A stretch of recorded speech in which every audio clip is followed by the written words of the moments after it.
What's up, guys? It's that guy Tommy, and we are doing part two of Game Logical Dig's Soma lore videos. This one is entitled "The Haunt of the MS Curie."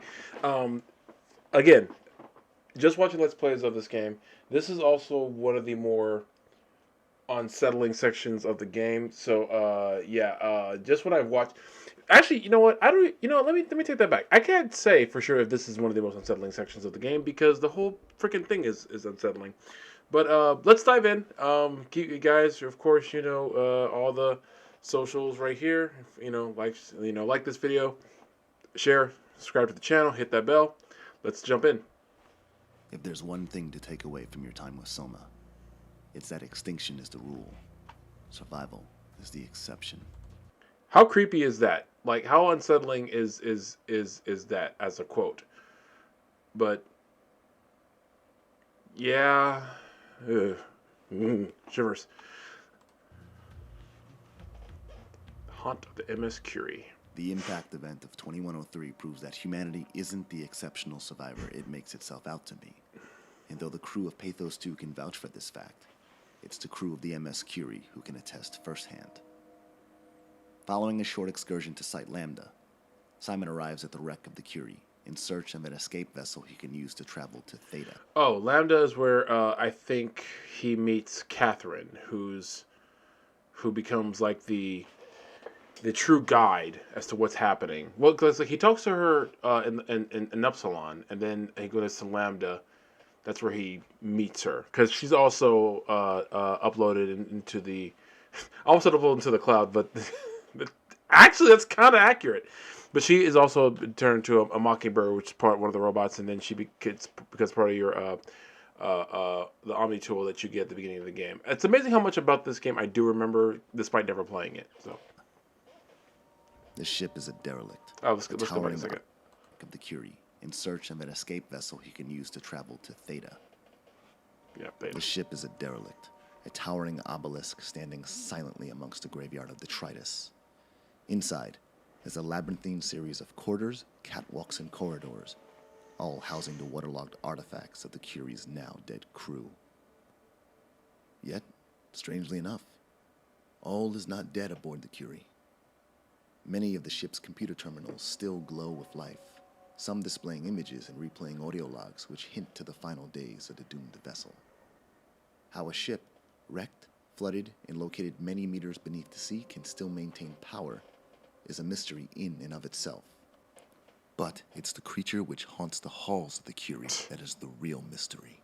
Did this creature, looking at the Jiangshi, have anything to do with the sinking of the Curie? What was the Curie exactly, and what became of its crew? Well, not much is known about the Curie, and what is, we ascertain from the words of Catherine Chun. Sorry, it's dead. Worth a shot? The CV came from Curie. It was a ship that used to make runs between Lambda and Lisbon. Looks like their wreck is close. Maybe you can find a vessel like this one inside. Sounds like a plan.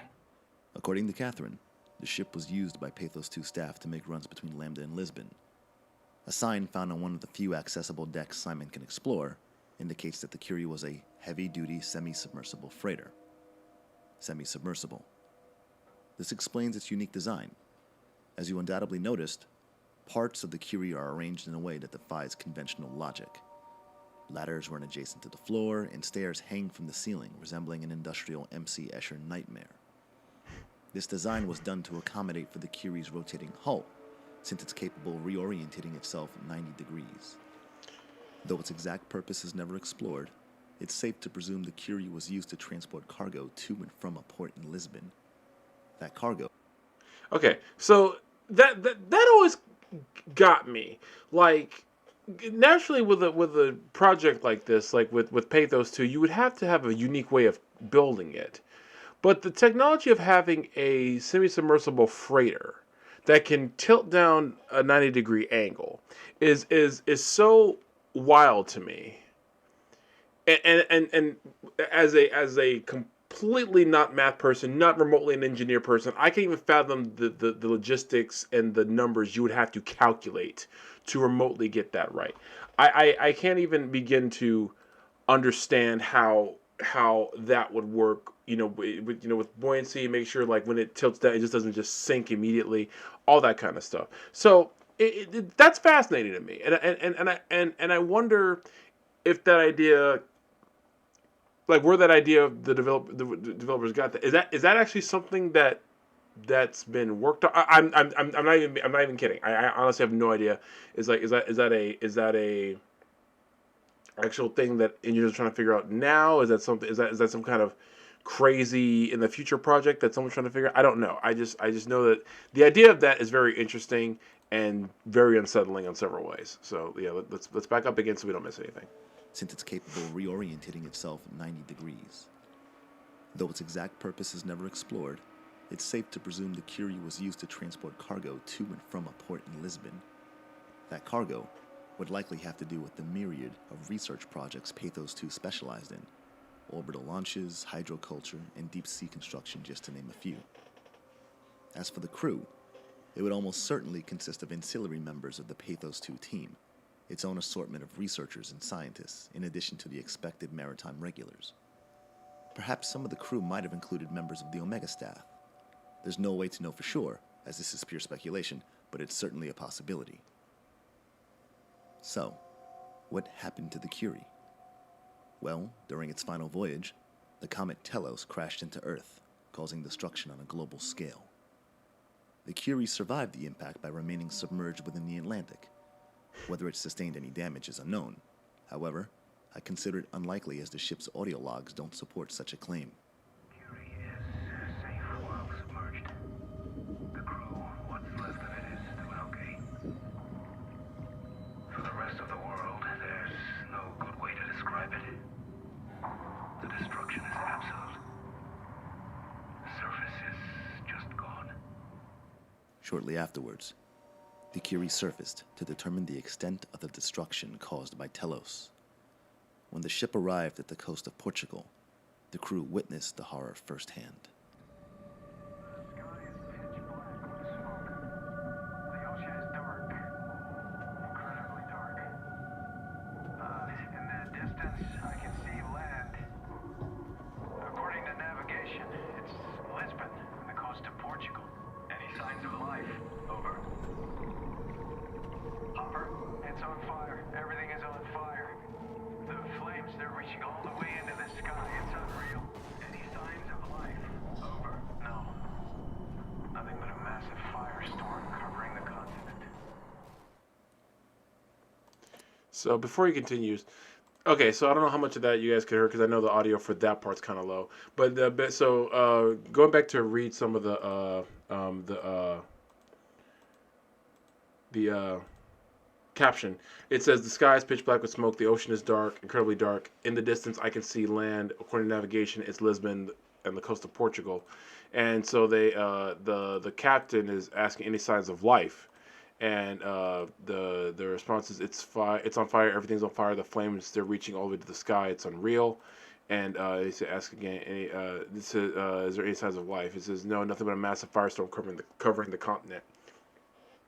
This reminds me. For some reason, I tend to like disaster movies, especially like end of the world movies. I don't know why I like these. I really don't, because it's actually super depressing. But I do kind of enjoy watching them just from, I guess, from a curiosity standpoint of how we react. And I have several favorites. One is these final hours. Yeah, these final hours where a comet hits the planet, but the firestorm hasn't reached Australia yet because it hits on the other side of the planet. So like more towards I think it hits like Western Europe or something. No, because however it hits it like the firestorm. So I think it hits like in the North Atlantic. Yeah, I think it hits like the North Atlantic, and the firestorm like takes out North America, and it's moving its way towards Australia, and I think about that, and I think about the last ship. There've been two last ships: the original and the remake that came out in the 80s or 90s.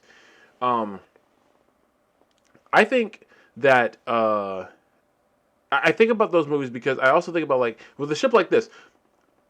sometimes for some reason, there are people who do survive that kind of thing, like submarines that are submerged. Like with the case of the last ship, that's pretty much what happened.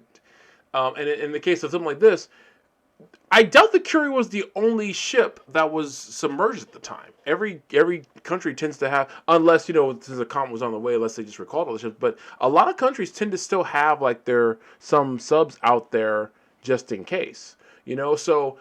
And I always thought about this in terms of maybe even writing a fan fiction about Soma. Again, a lot of effort for a game I've never played. But like, what if there was more than one ship that survived, and they hear like signals coming from Pathos 2, and they go to investigate? What if they see? I don't want to spoil. I don't want to spoil the ending yet. But like, what if they see what happens at the end, and they investigate further, which actually leads them to the different ending of the game. This is all crazy and speculation, of course, and of course, the game ends where it ends, and we'll discuss that when we get there. But that's just some of my thoughts. So let's keep going, and we got about 6 minutes left, 7 minutes left, so 6.5. So yeah, let's keep going.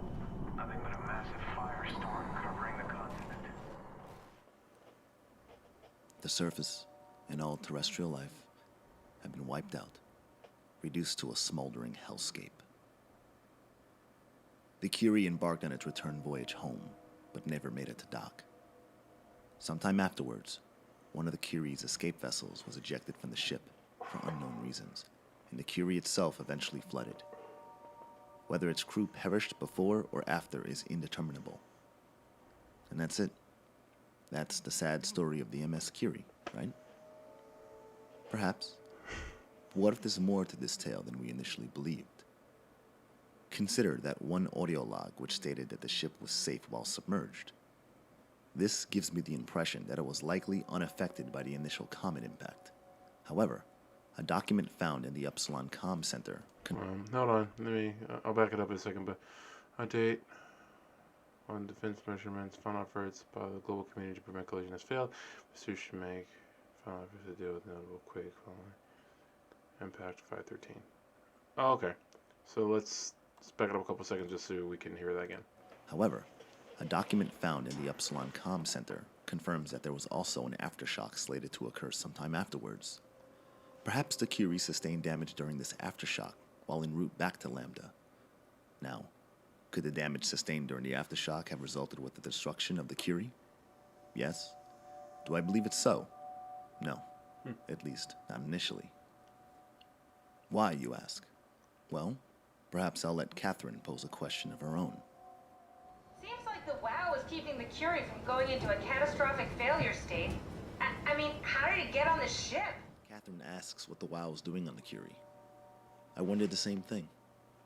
Perhaps the impact aftershock didn't result with the Curie flooding and sinking. Perhaps the Curie sustained enough damage that it was incapable of making a return trip to Lambda, and, as a result, the ship was forced to dock at the site that would ultimately be its grave. And then perhaps the WoW infiltrated the ship to prevent it from, as Catherine states, going into a catastrophic failure state.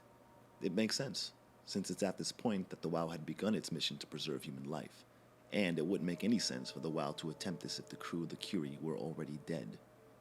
Of course, the crew would be unaware of all of this. They almost certainly would have attempted to contact Lambda, or any responding Pathos 2 stations about a rescue, but the downed Lumars would have rendered this a moot effort. So, why not abandon the ship? Consider how close the wreckage of the Curie is to Lambda and its docking runway. We already know why the crew couldn't use the escape pods to abandon the Curie, the WoW. So why not just head to Lambda on foot? Well, I suspect that the Curie wasn't outfitted with the proper diving gear. Or perhaps, more realistically, the gear was located on another deck, one that was left inaccessible after the aftershock. Unlike the other Pathos 2 stations we explore, we never see any diving suits during our time in the Curie. I find it strange that there aren't any human remains found that is not a ribcage or a skull. Even the bodies found exposed to the ocean aren't so decayed that the remains have eroded down to just bone. So, what happened to the crew? Enter the Jiangxi. This creature appears as a bloated, nude humanoid. So, real quick before it goes into... So, Jiangxi is actually, like, I think the name the Game Logical Dig gives it. I think when I looked at the official wiki... official wiki. That this didn't have a name. unless I'm wrong. We can double check that in a second. But I think Jiangxi is like kind of the. I think he actually explains it. Let's keep going. They're the Jiangxi.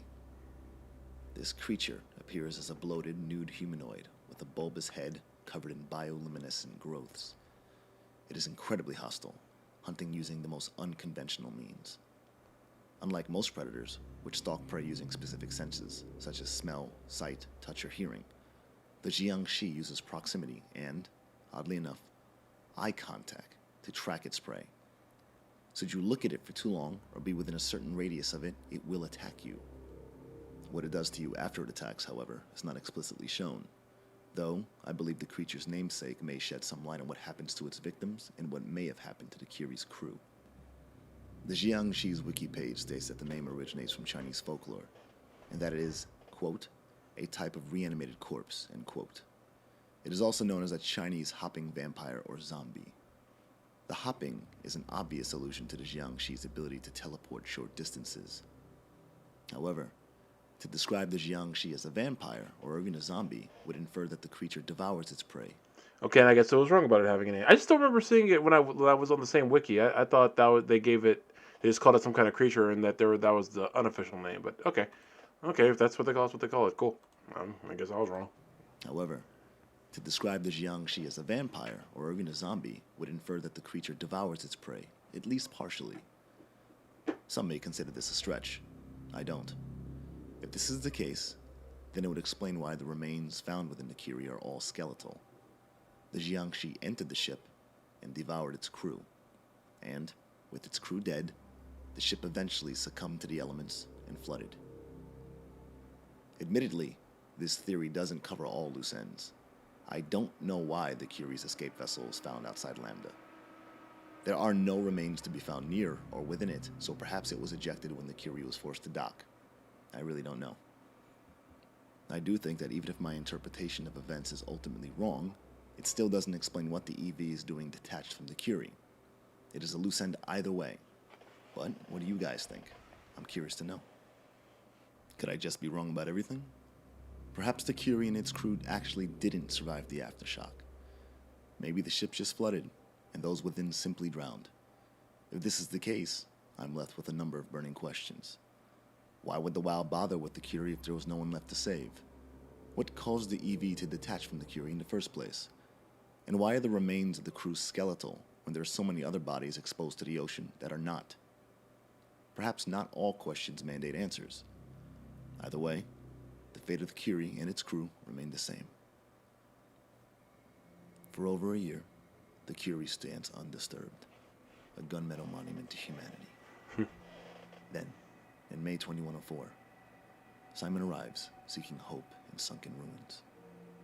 He boards the CURIE, avoids the Jiangxi, and manages to destabilize the ship's reactor, allowing him to escape on one of the CURIE's EVs. In the end, he puts the ghost of the CURIE to rest as the reactor detonates, causing the ship to explode.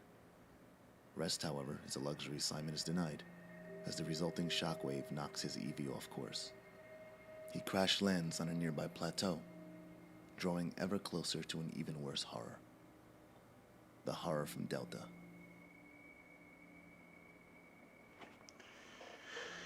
Yeah. Okay. So, the horror from Delta. The when we get there, like I will say, like even for a let's watch or watch through of it, that thing scares me. We'll get to it. You guys will see what I mean. So I don't think I ever fully explained everything about Soma. So I'll just briefly cover it here.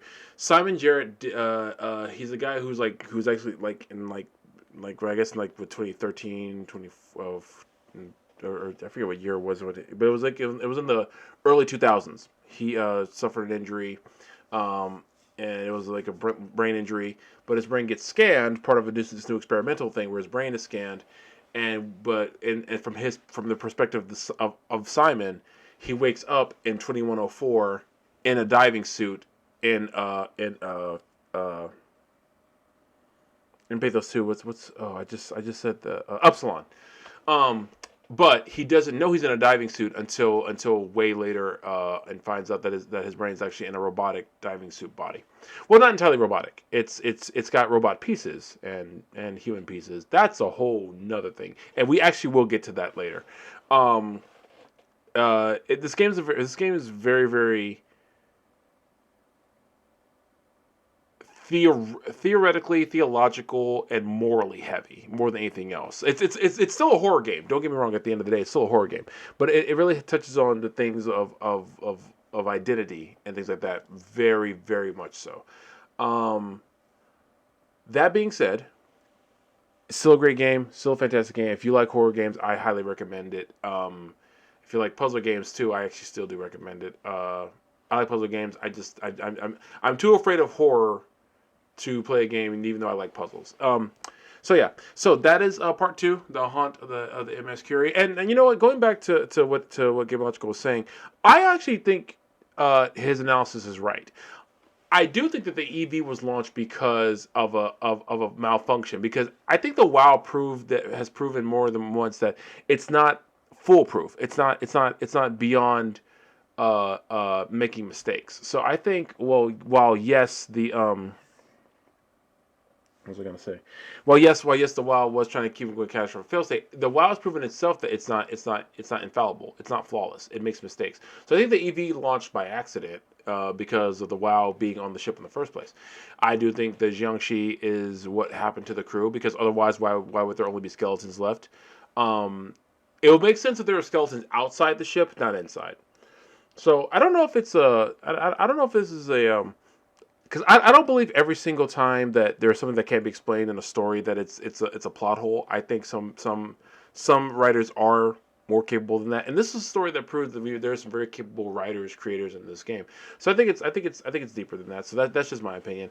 But so that is part 2 of Game Logical Dig's Soma Lore, part 2, Haunted the MS Curie. So what do you guys think? What are your theories about the Curie and the Jiangxi and all that stuff so far? What do you think of the series so far? Let me know in the comments down below. Do not forget to like this video. Do not forget to subscribe to the channel. And don't forget to follow me on all my socials. They're right there. That guy Tommy on pretty much everything except on X/Twitter. That's that guy Tommy W2. It's that guy Tommy 2 everywhere. Yeah, because gonna have part 3 up soon. If I'm able to keep the same schedule, should be up tomorrow. So yeah, let's just keep this thing going. And I want to thank you guys so much for watching. Thank you guys for checking it out. And I'll see you guys for part 3. Part 3 I think is a longer video. So part 3 or part 4 is a longer video. So we might break that up into part 3 or 4 into 2 parts. So we'll see. But I'll decide that when we get there. Thank you guys so much. I appreciate you watching. Thank you for this love, for the support, and I'll see you next time. Take care of yourselves, take care of each other. When you go in this crazy world, just be good people. I'll see you guys soon. Minasan, sayonara. Peace.